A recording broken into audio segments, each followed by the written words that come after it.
2.7 She Walks in Beauty by Lord Byron. First of all, we will see the details about the poet. George Jordan Byron was born 22nd Jan 1788 at London, United Kingdom. George Byron, known simply as a Lord Byron, was known as a famous British romantic poet and also a satirist. He attended a number of schools, including the famous public school, Harrow, and then went to Trinity College, Cambridge. At the age of 21, he started a tour of England and the Orient, after which he composed Childe Harold's Pilgrimage, which made him immensely popular in England. And he was died in 19th April 1824 at Greece. She walks in the beauty behind. There is a kind of a story. It is said, on 11th June 1814, Lord Byron attended a party in London, where Byron met his cousin, Mrs. John Wilmot, who was the wife of his cousin. Actually, her name was Anne Beatrix Wilmot. She wore a beautiful black dress, for she was in mourning. And the story goes that Byron was so struck by her beauty and that he went home and wrote this poem about her. It is written iambic tetrameter. Tetrameter, 3 stanzas of 6 lines each, which is a poetic form mostly used for the rhymes and thus associated both with simplicity. In fact, the poem itself, although a type of love poem, does not really refer to passionate or sexual love. Here, the speaker has forgotten everything in the beauty of this lady. The speaker admires the effortless harmony of a woman's beauty and tells us that's all about the perfect balance of light and dark in her whole face and figure. Again, the speaker is enlisting different qualities of his beloved, that is, aspects, eye, face, grace, cheek, brow, smiles, mind, thoughts, and love.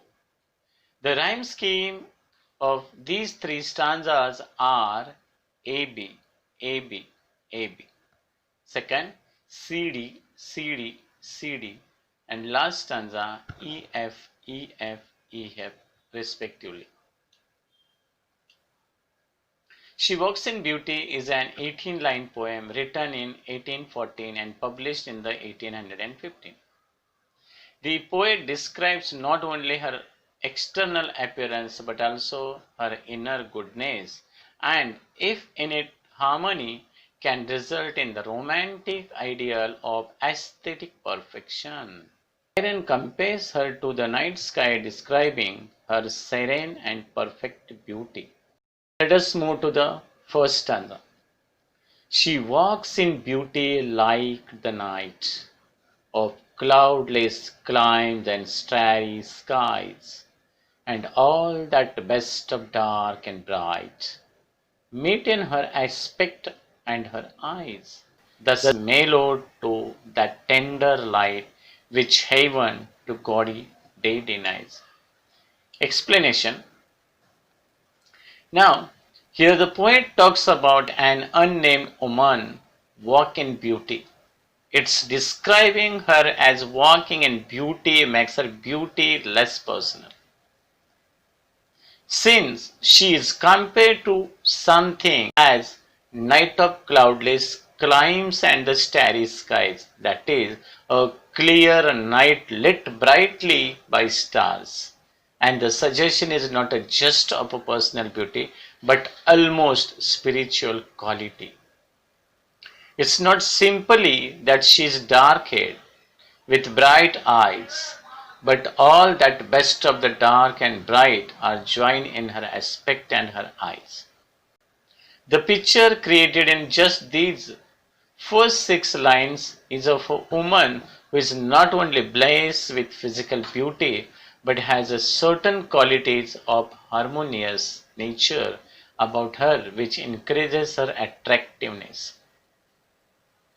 All that's best of dark and bright, it brings here to mind the beauty of all things dark and things shining. To be possessed of the best qualities of a beauty of such a large class of things is substantial indeed. Now the second stanza. One shade the more, one ray the less, had half impaired the nameless grace, which waves in every ravine trees, or softly lightens over her face. Where thoughts serenely sweet express, how pure, how dear their dwelling place. Explanation. In the second stanza, Lord Byron once again is describing that the balance between shade and light in the lady's beauty is so perfect that you added one more shade or took away a single ray of light, you had messed everything up. Her beauty and grace are so hard to define that they are nameless. The poet cannot quite put his finger on what makes her so graceful, but he will give it a try. This nameless grace is visible in every lock of her black hair, and it lightens her face. And generally, the balance between light and the dark that creates here nameless grace is apparent in both her dark hair and in the expression that lightens her face. The expression on the woman's face shows how serenely sweet her thoughts are.